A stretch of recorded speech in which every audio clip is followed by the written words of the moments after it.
Hey there, this video is going to be about a portion of my photogrammetry pipeline that I use to create assets like this one. This video is going to start from after I've done the reality capture process and I've got a high poly scan. We're going to start in Houdini. We're then going to prepare the mesh, all the UVs, retopology, everything we need to go into Substance Painter. They've just brought out new height map baking, so displacement baking in Painter now, which is a big deal. The community has been asking for that for quite a while, so I'm going to demonstrate that in the process, as well as all the cleanup needed to remove common errors in scans and a whole bunch of tips along the way. I hope you learned something. There's nothing hugely wrong with it. The scan went fairly well. You've got this nice chunky bark.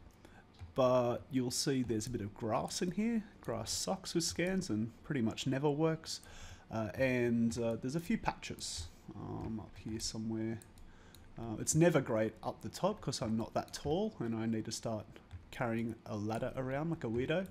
But yeah, bits like this, which are underneath, don't turn out well. Here's that patch here. So we're going to clean up all of this in Substance Painter. When I do the scan, I often clean up around the base of the tree here. So if there's any twigs hanging over or small bits of grass, I'll clear those out before I do the actual scan. It helps a lot, and even pulling out a bit of grass if you're able to. A bit of gardening helps as well. Okay, so I want to go through my Houdini graph here to show how I make my low poly and the high poly model before I go into Substance for baking. So first I just drop a file node here inside a geometry node. I just drop down a file and then I delete away all these little floaty bits we don't need. Delete all those, anything spiky or sticking up and anything that isn't going to be wanted in the bake. And then I do a PolyReduce, but I tell the PolyReduction to make reduction sensitive to attributes. This is a great feature here. I can put CD, which is Houdini's color attribute. You see I've got point data on here, that's from reality capture, colorizing the verts. So this poly reduces it down to a more manageable level while paying attention to the color. So it doesn't go blurry basically, but it still throws away a lot of information. So this is way too many polygons. I've used the high detail setting in reality capture and just let it run overnight. The normal quality setting in RC is fine. It'll probably the same thing probably would have turned out 8 to 10 million in normal quality, and I could have just skipped this step and gone straight through to the next one. Anyway, I wanted to touch on that. So after doing that 35% poly reduce, I save it out as an FBX. You need to save as FBX to get color in Houdini. OBJ does not save color when saving out of Houdini like it does in ZBrush and other programs. So then I'm loading up that same file. I'm referencing that location into here, but this is just loading the same file. And then I'm transforming it to the proper scale and writing it out again. So then I've got a high poly scaled FBX. So this is my low poly section here. Firstly, I am decimating again. So I'm getting that way down. So I'm not caring about the color setting like before, and it's like 10%. So it's bringing it down dramatically. So here we're at the decimated version of my tree. What I do from this point is a bunch of Houdini modeling, normals using the PolyDraw node. So just a quick demo of that. I can plug in my tree, turn on the visualizer here so that this is the preview or the template flag, I think. And then now when I'm on this node, it still shows, and I can start modeling away. So there's lots of different modes in this, but you can snap like so. It's pretty cool. It's just like Quad Draw or Blender or 3D Coats, Retopo, it's all the same sort of stuff. One thing I have noticed with this that's cool that I haven't seen in Maya and other programs, apologies if it is, but what I can do here is I can click in and snap it into that point there, but then if I keep the button held down, I can then keep going like so. And if I'm coming out this way, there's I think it's Shift, click and drag. Is it? Yeah, shift, click and drag, and then if I go up and down, it scales the edge, which I've found to be useful. Because when you're going around stuff, it often gets too you know, the wrong size, or you want it to match up with other ones going around.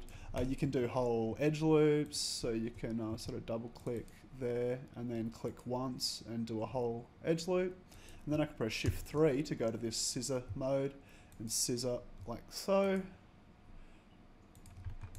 And back to Shift 1 to whatever this mode's called, build mode, and then I can drag these points around. I've been hassling side effects on the forums to add a snap distance slider here, because that's a pain. That's one thing that Maya's much better at. So the next part was really just some cleanup. So a combination of PolyDraw and bridging and dissolving and things like this to clean up the mesh some more, make sure it's going to bake correctly. I had a problem with these faces here. There was like a split edge or something, so I've just deleted them, bridged them, split the middle there, moved them into place, and did a fuse just on those 6 points there. So finally I do a smooth with these settings here, just to relax those verts a little bit, to help any spikiness. Let's disable that. So yeah, just to take the edge off, make it a bit more manageable, and let the normal map and everything do that detail and the displacement. So then I'm UV mapping. So just 2 nodes. Houdini's great. UV mapping, just designated seams here in the UV flatten. You just hit enter on the cut mode here, and I've just put a cut straight down there and straight through there, and that's instantly given me this. Then the magical UV layout node with some padding at the edges, so I'm always paranoid about edges, and the rotation step, I just set it to this one and it packs it better. Anyway, then I save out my FBX. So now I've got a out low poly and a out high poly that I can work on in Substance. Okay, so let's start a new project. File, new. Let's turn this up to 4K and select our low poly model. Here it is. Settings are mostly default, except I am using the ASUS workflow, so I want to work in ASUS, and the default ASUS settings is what I'm using. ASUS CG, and just standard RGB for the color picking and whatnot. Hit OK. That's going to bring us into a new scene, like so. So I've just noticed there's a normal error here, so it's good to check your mesh before you go into a long bake. I'm going to check the UVs coming in while I'm here. Yeah, they look fine. So it's just the normals there to fix. So coming back to Houdini, just going to grab a normal node, drop that here. Actually, I like to group things together, so I'm going to put the normal up here with the cleanup nodes, and crank this up to 180. That's like a full soften normals. There's also lab soften. Some people like this one. It's the same thing. So we just hit save to disk on our low poly ROP FBX again, and come back to Painter. I can just go project config, select, grab the same one again, and the problem goes away. Yay! So I'm going to go into Edit, Bake Mesh Maps. Remember the hotkey for next time, Control-Shift-B. That brings up this window. Okay, resolution. We want embiggen. The common settings here, we need to plug in our high poly mesh here. So we hit this button and load up the high. Remember to do the scaled one, not this one. This was the raw one. This was not in the right scale, so we need it to line up. First thing, I know my scale is small. Houdini works in 1 meter as 1 unit, so I always crank this up when I'm using Houdini. If you cleaned up in Blender or Maya, you may not have to do this, but it all depends on your scale settings in reality capture and everything, so just work it out. This is how far it shoots a ray to make a pixel to create all of these maps. If it's too low, you'll see a hole in your mesh. Actually, let's just show you what a hole looks like. If we set this back down low and start the baker, you'll see it leaves holes. See? It's not getting any information here because the ray's not shooting far enough to touch the high poly mesh. It is in some places, where it's bang on, but my retopo is not perfect, never is, so it's going to leave holes. Cancel before it gets too far. Okay, that's cancelled, but it got a bit of the way through. So let's bring up this frontal ray distance and the rear distance up.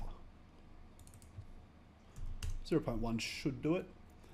So anti-aliasing, think of this like the quality. I just put it on 2, that's always been enough for everything I've ever done, really. And the rest is default. The other thing we need to do, as of this version, is the reason I'm making this video actually, Substance now bakes height, because we can now just do the height right in here. The community have been asking for this for a long time. The one setting you need to change for photogrammetry when you're doing the point color, it's going to look at the wrong data. So we switch this to vertex color, and then it's going to get those point colors out. So then I'm going to hit bake and wait a little while.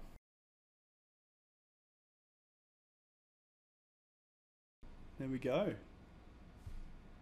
Okay, here we go. We're all finished. We've got all of our maps. But where did our color go? So that brings us to the next step. I'm going to create a fill layer here. We don't need the default layer that it created. We can just delete that. So the fill layer, I'm going to come into base color, and we need to find the color map. So I'm just going to type color. There it is there. Plug that in. And I've now got my color map in here. If I shift right click, you can spin the light around. I'm going to go to the 3D only mode too. I don't care about the UVs now, I know they're okay. Okay, so this is looking pretty cool, but we need to do a number of things still. Let's look for those errors I was pointing out before in the high poly scan and see how they turned out in the baking process. So what do we got here? Yeah, mushed. We need to fix that. And broken parts of the trunk like this area here and things like that. So we're going to do that by utilizing this pass-through cloning sort of trick that I've worked out to do in Substance. It's a fantastic tool. So what I've got a fill layer here with the base color map plugged in. And what we can do is we can clone stamp this data across. After doing the bake though, what happens is it comes to the shader itself, like under the hood. If you come to texture set settings, you'll see these maps are plugged in under the hood.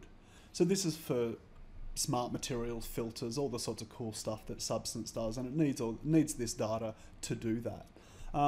But we're most interested in fixing the scan and just getting our PBR maps out. So for the cleanup process with how the clone brush works, we need to be bringing our height, our normal, in to a layer to be able to clone stamp them properly. So I'm actually going to delete the normal map from this shader behind the scenes here. I'm also going to delete the height.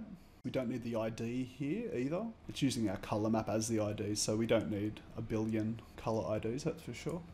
And the rest we can just leave in there. But what I do is just find it here and export it separately and name it myself. So you can just export resource, and that's one way to rip out the AO map that I've found, and I can save that out.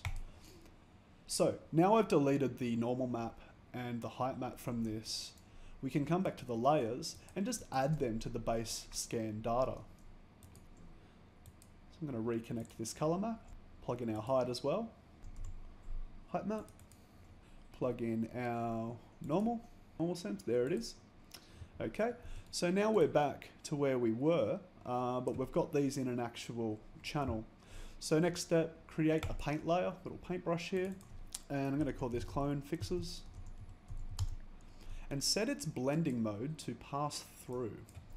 So what that does, it allows me to grab the clone stamp here, whether an absolute or relative source, and pick a point on the surface. Let's say here, hold down the V key, click, it puts this little dotted square around where you clicked, and then I can copy all the channels over. Pretty neat, huh? So while I'm doing this, you want to do it as little as possible and change your area you're sampling from, maybe get it from all the way over here. It has to be on the view, so this is actually a great time to use the 2D painting. and just paint in here, because in here I can V-click on the other side of the tree and paint here and it works. So just going to undo that. So that's one way to work. The other thing I like to do when working with this clone saw is to, if you tap the C key, it goes through your channels. So this is really valuable for finding blurry areas. It's really easy to see in the normal mode. And to make sure that you're not ruining too much detail, you can go through all your maps, and then when you're done previewing the maps, you can tap M. So that's C to go through your channels, or M just to go back to the normal rendering view. I haven't worked out if rotation works. I don't think it does. That would be one feature request that I would want on this, is to have the to be able to rotate the stamp around. I haven't worked out a way to do that. It could be in here. So now when we paint, we'll do all channels at once. It gets noticeably slower as well when you do that. So in addition to doing the clone fixes, I want to do some color correction to this. So I'm going to go to base color. I'm going to go to base color in the single channel mode here. So we're just looking at raw color. There's no lighting on this now. And you can see there's a big problem here. As I went up the tree taking photos, the exposure lock wasn't on, and it's a lot darker basically. And we can fade this out. We can do some color correction right in Painter. So how we do that, it's another pass-through trick. This time we just get the base color through. So base color, pass that through, and you'll see the base color pops up here. I can then right click and add a levels, and then you can edit this like so. So I'm going to brighten it up, or just contrast it up there a few clicks, just roughly for now, to maybe where it needs to be, somewhere around this vicinity. And then I'm going to add a black mask. Right click, add black mask, and that gets rid of everything we've done. But now we can come on with a big nice soft brush, and we can paint it on the problem area. And now it's sort of nowhere near as noticeable. And we can go around the other tree and look for, yeah, it's also happening here. So let's paint this whole area. So when you're painting masks like this, you can alt click on the icon there and you can actually see it if you want. I was looking if there's a blur tool. It's just a smudge. There's no blur tool. Make a blur tool, Adobe. So you can blur a mask. What you got to do is select the mask here, go to right click, filter, and then you click on filter and you set the blur, and then you can blur a mask. Cool. So we've got our mask here. Alt click back on your color to go back to where you were. You can still sort of see that there. So what we want to do is come to the levels. Now we've got the mask, we can then tweak that and sort of refine the edge on it and play around, but you get the idea. That's passed it through and made a big difference to, you know, just that one area. We need to paint the mask more accurate there, but now you know how to do it. Okay, so I'm going to go ahead and now I've got these layers set up, go through and fix the mask and do some clone stamping to fix it to where I want it to be. So just a quick tip, I was painting out these shadows down here around the base, like so, and then I remembered that there's a great tutorial by Dodgy. It's really great and comes with a script. You can come to Dodgy's website here. I'll put the link in the description. That's got the delighting in Substance and the download link to his graph there that you can use in Substance Designer if you have that. He's also got some cool nuke nodes and things there as well, so shout out to him. Thank you very much if you see this. Okay, so I finished doing a bunch of clone stamp fixes to this, and it's good enough to move on. So let's create our roughness map. I'm going to come to clone fixes here and create what's called an anchor point. So this lets me reference this point into other areas of the software. So it's sort of like snapshotting this point in the layer and moving it elsewhere. If I create a fill, we call this roughness, then we get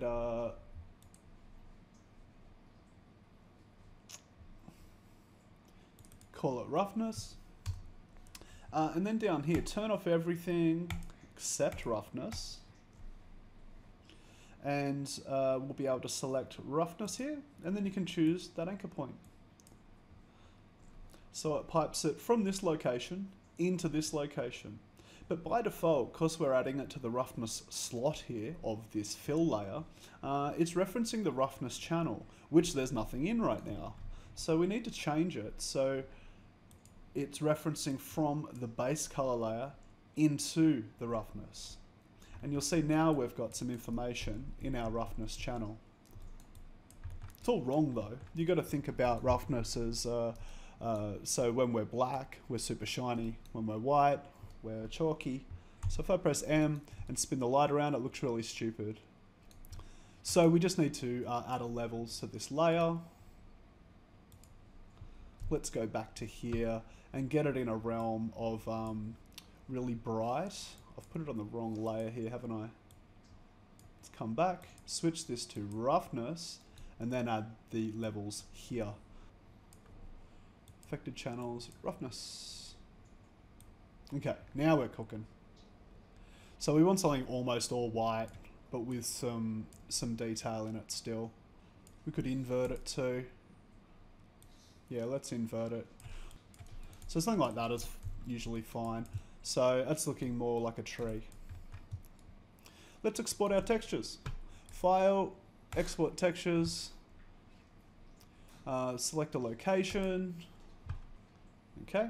Then I'm going to switch this to EXR. Come to my default material. You'll see I'm getting color, roughness, metallic, normal, height, and emissive. But I don't want emissive, I don't need metallic, but that's all we need. So back on the global settings is where you set the size. 8192, let's do an 8K map and export. There we go. So we've got all our maps. Note that the base color map is in ACES CG mode. These ones are just in raw mode. So that created my color map in ACES CG format. If you're still living in the old way, you can come to your project config, color management, switch it to legacy, export textures. You can just export your color map. You don't need to re-export the other ones. If you go, I'm just going to do a PNG, and you can come here and just export the color. That will give me, now I've got just a standard color one that people can throw in Unreal or Blender or their non-ACES pipeline, and you got the other EXR map too for the ACES workflow. So that's it. You've got all the textures you need now for rendering in Arnold, Redshift, whatever renderer. You've also got the maps you need for Unreal Engine. Adding that AO one as well I showed will come useful in Unreal.